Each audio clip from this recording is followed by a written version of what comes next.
tout le monde. Merci d'être là. Ce soir, nous avons donc l'honneur de recevoir Maître Carlo Brusa, qui vient de déjà s'entretenir un petit peu avec nous, donc qui nous a mis un petit peu dans le bain. Nous sommes le collectif Vigimedia. Nous nous intéressons au quatrième pouvoir, donc le pouvoir de la presse, le pouvoir des médias. Cet entretien tournera particulièrement autour de la liberté d'expression, et notamment du combat de Maître Brusa pendant toute la période du Covid, mais pas seulement. Monsieur Maître Brusa, est-ce que vous pourriez un petit peu vous présenter rapidement pour les personnes qui ne vous connaîtraient pas encore? Je suis né en Italie, je suis italien toujours. Je suis arrivé en France quand j'avais 24 ans. Et c'est une histoire un peu connue, c'est-à-dire au début, je ne suis pas venu en tant que tel pour faire l'avocat, je suis venu ici pour quitter l'Italie, je ne supportais plus ce qui se passait, puis j'avais vécu des années un peu dures avec la mort de mon père, etc. Et j'avais besoin de quitter la famille et d'entreprendre vraiment une vie. Et le rêve de mon père était Paris. Et effectivement, je ne suis pas un grand voyageur parce que je n'avais pas fait beaucoup de voyages avant mon arrivée à Paris. Quand je suis arrivé, c'était pour moi de trouver vraiment l'endroit où poser ma valise, parce que c'était comme ça que je suis arrivé. J'avais passé toujours à l'île de Souza à la valise en carton, grosso modo, c'est pas loin. En portugais, italien, c'est la même chose. Et que je commençais tout de suite, je travaillais dans la restauration, et j'ai repris mes études 2 ans après être arrivé ici, à la faculté de Sas. J'ai pris mon diplôme de ma maîtrise de droit, la licence, maîtrise, après... Donc dès le départ, vous saviez que vous vouliez faire du droit Alors, pas du tout. Alors là, pendant 2 ans, j'ai travaillé dans la restauration. Mais c'est après la connaissance reconnue des étudiants qui fréquentaient, ça m'a plu beaucoup parce que j'expliquais un peu le fonctionnement de l'université en France, un peu différent de l'université en Italie. Et ça m'a plu beaucoup, ce mécanisme des travaux dirigés, etc. Et donc, c'était vraiment le contact avec ce monde étudiant qui était extrêmement intéressant, qui m'a amené. Et puis, effectivement, il y avait cet embryon, j'avais la tchatche. Donc ça, je l'avais. J'ai appris le français parce que je ne travaillais pas dans les pizzas, mais au début, j'ai commencé dans une pizza, mais après, je travaillais dans un restaurant français. Et chez les Français, j'ai amélioré grandement mon français parce qu'à l'époque, il fallait passer un examen de langue. Et j'ai passé donc l'examen, c'est pour ça que je commençais. J'étais à Assas, faculté prestigieuse. Et tout le monde disait, mais toi, Maigri, comment tu vas réussir à ça? Surtout à l'époque, il y avait Marine, elle était avant moi, elle avait 1 an en moins. Donc on côtoyait des personnages, des personnes qui étaient d'un monde que je ne connaissais pas du tout. Parce que pour moi, Marine Le Pen, à l'époque, c'était une émérite inconnue. Et on a fait des cours de licence, de succession ensemble. Mais à l'époque, c'était une jeune fille sympathique qui fréquentait la faculté de Sas.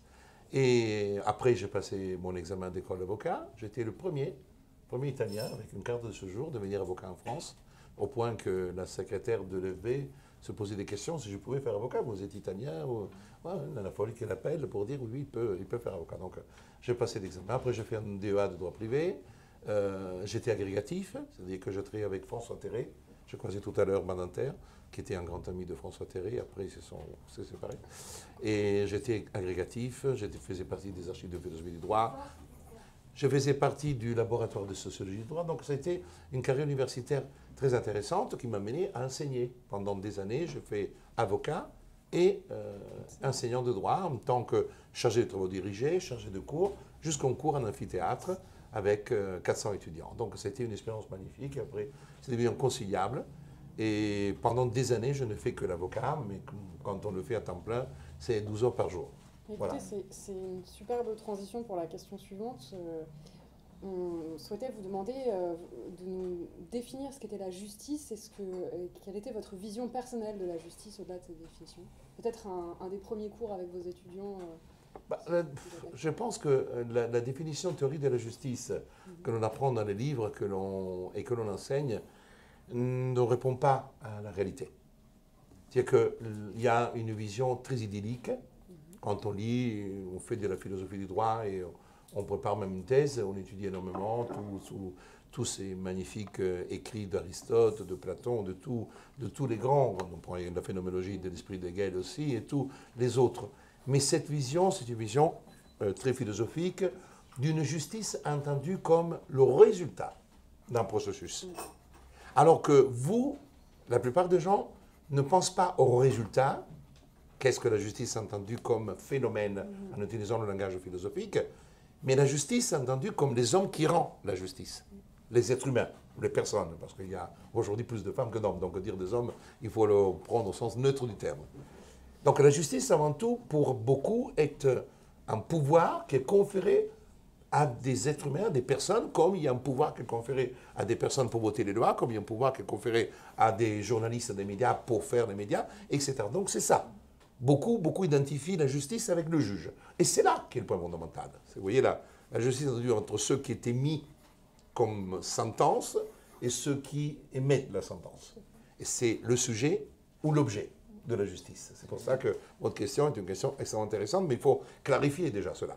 Parce qu'il y a toujours des hommes, finalement. Bah, de toute façon, le mécanisme est construit d'une manière que normalement, par le jeu des recours, pas les recours historiques de Vico, mais les recours entendus comme l'appel pour en cassation, la justice n'est pas rendue une seule fois, mais à travers le système de contrôle, etc., et ces hiérarchies, comme il y a une hiérarchie des normes, il y a une hiérarchie des juges, font que normalement, ça doit garantir la bonne justice. On a une décision de première instance, une décision d'appel, si on peut interjeter appel, parfois pas toujours, mais au moins ça doit être un peu une garantie. Mais la question qui va se poser est qui est mon juge? Est-ce que j'ai devant moi un juge comme un arbitre impartial? Prenez un match de football. Un match de football est sociologiquement très intéressant. Parce que vous avez la vie en société pendant 90 minutes.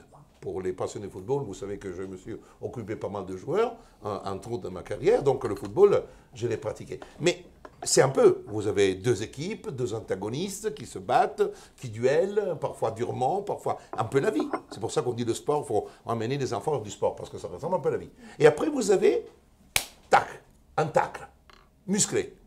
Le joueur tombe, il se blesse. Là, l'arbitre doit juger une situation qui va entraîner quoi? Soit simplement un coup franc, soit le carton jaune, soit un carton rouge. Donc vous voyez, en quelques secondes, quelqu'un va juger. Cet arbitre, c'est quoi? Est-ce que c'est l'entraîneur de l'équipe adverse? Est-ce que c'est un masseur de l'autre? Non, c'est un tiers. Encore des arbitres qui n'ont rien à voir normalement avec les équipes. Donc le juge, normalement, il doit être ce tiers qui n'a rien à voir ni vous, ni avec moi. Mais le problème qui se pose est beaucoup plus compliqué. Parce que si on prend effectivement la justice qui oppose Madame Dupont et Monsieur Leblanc, c'est une justice qui va être rendue par quelqu'un dans lequel plus ou moins on peut avoir confiance. Parce que ça oppose deux personnes. Donc au fond, les voisins